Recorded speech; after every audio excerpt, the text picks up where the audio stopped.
नमस्कार, मैं अंजना फिर से स्वागत करती हूँ आपके अपने संस्था UGC net JRF with Anjana. इसमें आपने क्या देखा, मैं आपके सामने एक नई चीज़ लेकर के आई हूँ। क्योंकि नई चीज़ इसलिए क्योंकि मैं जो पीएचडी कर रही हूँ, जो विद्यार्थी है पीएचडी में जब नेट क्वालिफाई कर चुके हैं, अब वो सीधे पीएचडी में इनरोल होंगे तो सबसे पहले सिनॉप्सिस बनाने की आएगी उन्हें दिक्कत। और इसके लिए तो आपको कितने जन पैसे भी मांगते हैं, कितने विद्यार्थियों के सामने बहुत सारी समस्याओं का सामना करना पड़ा, मुझे खुद करना पड़ा। अंतिम में मैंने हार नहीं मानी, मैंने तो खुद से बनाया है सिनॉप्सिस। जितना भी हिंदी साहित्य का इतिहास में अच्छी तरह से पढ़ी हूँ तो मैंने उसी पर बनाना संभवतः ठीक समझा। तो इस सिनॉप्सिस के भीतर मैंने बनाया हिंदी साहित्य का इतिहास, भूमिका और आदिकाल।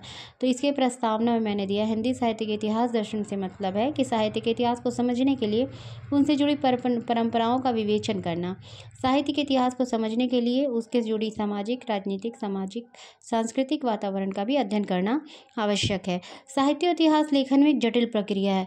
साहित्य इतिहास लेखन के लिए साहित्य कृतियाँ और अन्य तथ्य उपकरण मात्र है। इस लेखन में प्रतिभा, परंपरा, युगीन, परिवेश, मूल्य, चेतना जैसे सूत्रों का इस्तेमाल किया जाता है। साहित्य इतिहास लेखन में साहित्य की प्रवृत्तियों का समाज की प्रवृत्तियों से तुलना की जाती है। साहित्य की प्रवृत्तियों का विश्लेषण भी किया जाता है। साहित्य संस्कृत के 3 शब्दों से बना गया है, इति, ह और आश। इति का मत होता है ऐसे ही, ह का निश्चित रूप से, आस का था। इस प्रकार से इतिहास का शाब्दिक अर्थ हुआ जो निश्चित रूप से ऐसा ही हुआ था, जो घटनाएं भूतकाल में घटित हुई है, जो निश्चित रूप से सत्य है। इतिहास के सामग्री उन्हीं से कर्मबद्ध और विवेचना के वर्णन को इतिहास कहा जाता है। इतिहास शब्द दूसरे प्रकार से ही व्याख्या की जाती है। इस व्याख्या के अनुसार इतिहास 2 शब्दों से मिलकर बना है, इति तथा हाश। इति अव्यय शब्द है जिसका अर्थ यह है कि परंपरा के अनुकूल, और आश का अर्थ होता है इस प्रकार कि इतिहास का अर्थ हुआ जो परंपरा के अनुकूल था, भूतकाल से ही वे घटनाएं जो परंपरा के अनुकूल हो, जिसमें कर्मबद्ध विवेचना की जाए। तो विभिन्न विज्ञानों में इतिहास की रूपरेखा विवेचना की है। तो जो विभिन्न विज्ञानों द्वारा दी गई जो परिभाषा है वो मैंने लिखी है, क्योंकि वेस्टर्न जो पाश्चात्य वैज्ञानिक हैं, विद्वान हैं, उन्होंने भी परिभाषा दी है। जो हिंदी के विद्वान हैं नगेंद्र और आपके गणपति चंद्र गुप्त ने भी उन्होंने भी इतिहास के संबंध में अपना अपना वक्तव्य रखा है।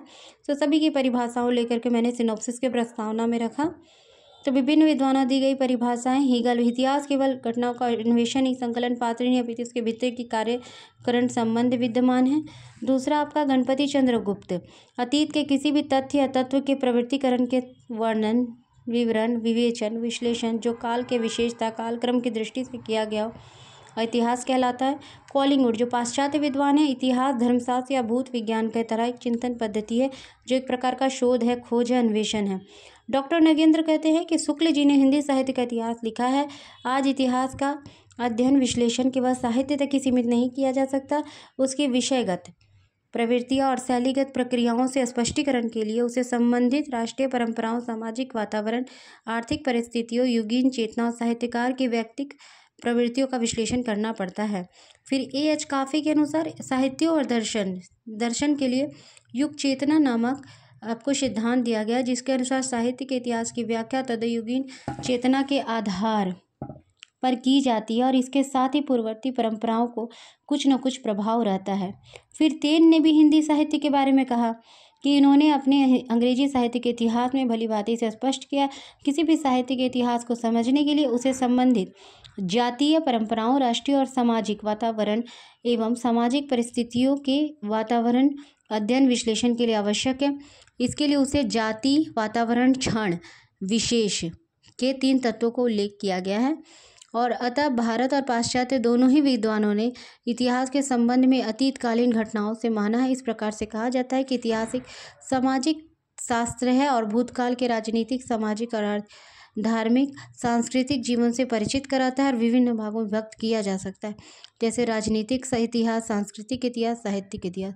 इसके उद्देश्य क्या क्या, मतलब आप जब हिंदी साहित्य के इतिहास के बारे में प्रस्तावना लिखिएगा तो उसके बाद आप प्रस्तावना के बाद सीधे उद्देश्य पे आता है कि हिंदी साहित्य के इतिहास का स्वरूप स्पष्ट कर सकेंगे, साहित्य इतिहास के लेखन के विभिन्न पक्षों को रेखांकित कर सकेंगे, साहित्य इतिहास लेखन के विभिन्न पद्धतियों का मूल्यांकन करेंगे और हिंदी साहित्य के लेखन के विभिन्न रचनाओं का समझाना सकेंगे।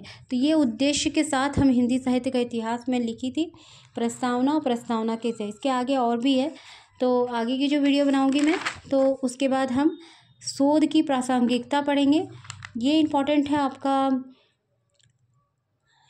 आपका परीक्षाओपयोगी दृष्टिकोण से नहीं, ये पीएचडी जो कर रहे हैं जो छात्र पीएचडी कर रहे हैं, तो सबसे पहले आपको सिनॉप्सिस आएगा कि एक रफ करके दिखाइए कि रफ में आप किस तरह के सिनॉप्सिस आप बना सकते हैं। तो मैंने बनाया है, उसके प्रस्तावना, उद्देश्य, शोध की प्रासंगिकता, फिर मैंने बनाया हिंदी साहित्य में शोध की सीमा। ठीक है, उसके बाद मैंने बनाया है पक्षपातपूर्ण व्याख्याएं, फिर मैंने बनाया तुलनात्मक अध्ययन की चुनौतियां, आधुनिक शोध पद्धतियों की सीमित उपलब्धता, और उसके बाद मैंने बनाया हिंदी साहित्य पर, हिंदी साहित्य के उपलब्धता। उसके बाद मैंने इधर बनाया है, हाँ, उसके बाद मैंने बनाया हिंदी साहित्य की शोध प्रविधि, मैंने बनाया, इनके एक एक पॉइंट भी मैंने दिए हैं। उसके बाद हिंदी साहित्य के इतिहास पर शोध समीक्षा, फिर शोध की समीक्षा, फिर जो था, फिर उसके बाद हमारा अंतिम हो गया है। तो मैं इसके आगे का वीडियो बनाऊंगी, कल बना करके आपको पोस्ट करूंगी, और कुछ और महत्वपूर्ण जानकारी के साथ फिर से मिलती हूँ कल। ठीक है, धन्यवाद।